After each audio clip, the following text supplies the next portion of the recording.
Good Wednesday morning, everybody. Thanks so much for joining us this morning. I'm Maria Bartiromo, and it is Wednesday, March 25th. It is 7 a.m. on the button on the East Coast. I hope you're having a good Wednesday morning. We've got new information this morning. NATO Secretary General Mark Rutte says allies are, quote, coming together to help the United States secure the Strait of Hormuz. So far, 30 countries have formed a coalition to help open this critical waterway and maintain the flow of oil.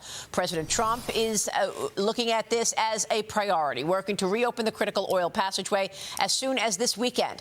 Reports say that the president is sending the 82nd Airborne Division to the Middle East to join the Marines to either assist in getting that strait open or do it themselves. Joining me now is U.S. Ambassador to NATO Matthew Whitaker. Ambassador, good to see you. Thank you so much for being here. What can you tell us about our NATO allies and their support for this operation? Well, good morning, Maria. Great to be with you. What I can tell you is, we've been in overdrive here diplomatically, pushing our allies, both here in Brussels and across capitals in Europe and in the Middle East, to convince everybody. Unfortunately, it took some convincing that this is more important to them than it is to the United States. I mean, we get very little, if any, oil through the Strait of Hormuz. It certainly is affecting, the oil prices in the United States. But that's one of the great things that President Trump was able to do, is to make America energy independent. And that independence obviously guarantees our supply. Now, we have allies that are finally stepping up. I think, from the time this conflict broke out, they were certainly non-committal to what they could bring to the fight or bring to help us. But, they have done things that I think goes sometimes unnoticed. We had several allies here in Europe and in NATO that were providing key and crucial basing, overflight, and access, that whether it's Suda Bay, where I was in Greece on the Isle of Crete, or whether it was, other countries, including Germany and France, that were providing our ability to prosecute this fight. So, there are key allies that are contributing, that are providing things.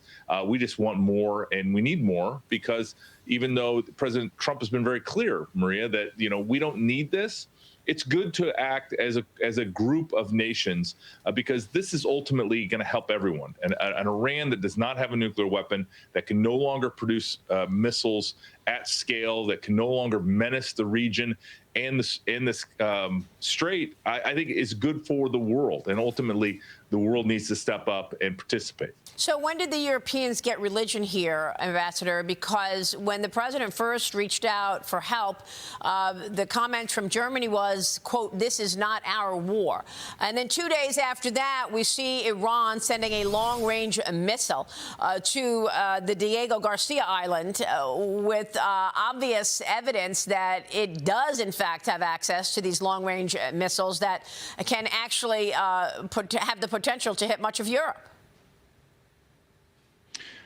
Well, obviously, they found religion after we began explaining to them why this is crucial for them to be involved in their own interests. And I think, unfortunately, because the president wanted to have this be a surprise, and because of the way it was timed, it caught a lot of our European allies flat-footed. And, we have been working over the last year since we had the summit in The Hague to get our allies to be more capable, to buy more equipment, to think more offensively and defensively in their own interest and in the interest of the alliance. And I just think that they don't understand, or continue to maybe not comprehend, how absolutely dangerous this world is, how the United States of America is going to lead a free world, a world that has to confront these types of evil regimes like we see in Iran. And, obviously the president's language was very strong as it regards to NATO. It was buttressed by me here in Brussels every weekend, all week long, making sure that they are coming around. And I think we're seeing much progress in that regard. But at the same time, what's going to matter is not strongly worded statements. What's going to matter is them showing up with capabilities, whether that's minesweepers, frigates, and other assets in the Gulf and in the Strait. We've been talking a lot about drone technology, Ambassador, and how the president wants mass production of kamikaze drones, of drones not just for security, but for the U.S. to be using lower-priced drones, the way we saw so prevalent in the Ukraine war.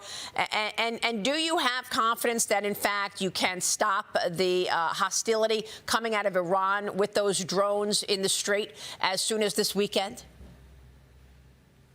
Yeah, there are a lot of promising counter-drone technologies. I saw some of them being used in Ukraine when I visited in November of last year. But I've also seen what the United States of America and some of our startups and some of our companies can produce. And there is a lot of good things happening. It is certainly the number one threat. And whether it's the autonomous sea or underwater vessels, or whether it's from the sky with the Shaheds and other drone technologies, I think we're going to have to invest a lot. And I've talked to my friend, Secretary Driscoll at the Army, about this topic, and I know he's moving as fast as possible. Some of this is just the bureaucratic nature of the Pentagon and adapting new technologies, and we're just going to have to break through that. I've been pushing very hard here at NATO, among our allies and within the United States military, to really move out on these, because there's no time to waste. We're seeing that play out right now. Meanwhile, Russia is still on the march. New overnight, Russia launching a barrage of drones and missiles across Ukraine.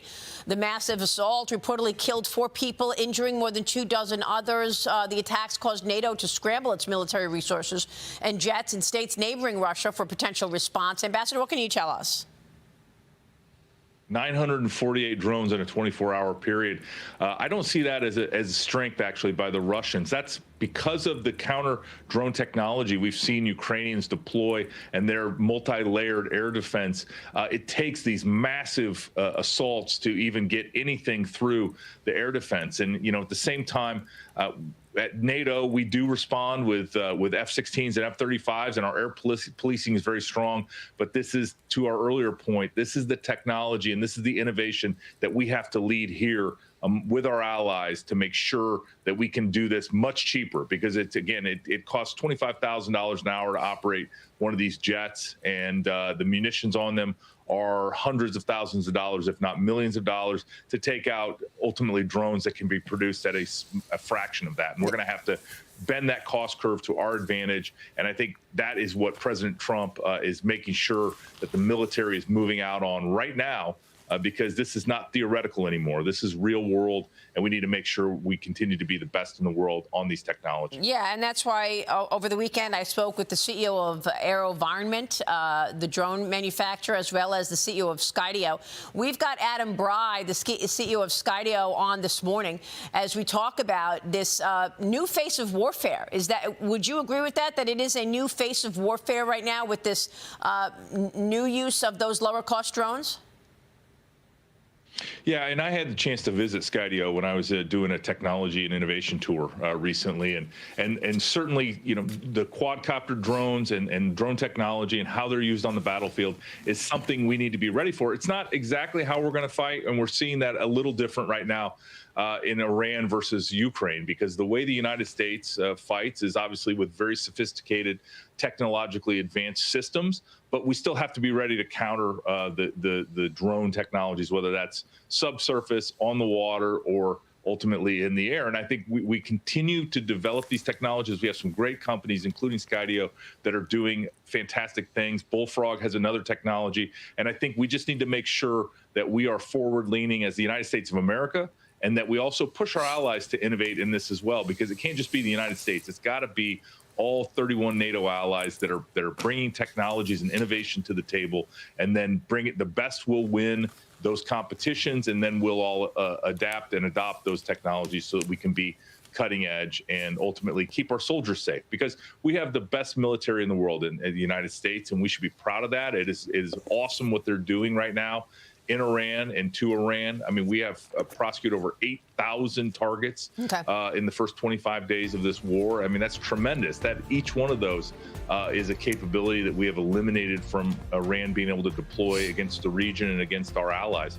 And so great things are happening, but it's not without the brave men and women that serve in our military. And I'm so proud here at NATO to serve alongside them in my mission, but at the same time, just watching them is really incredible. Ambassador, thank you. We appreciate you and, of course, our armed services and our military across the board. Thanks, Ambassador Matt Whitaker.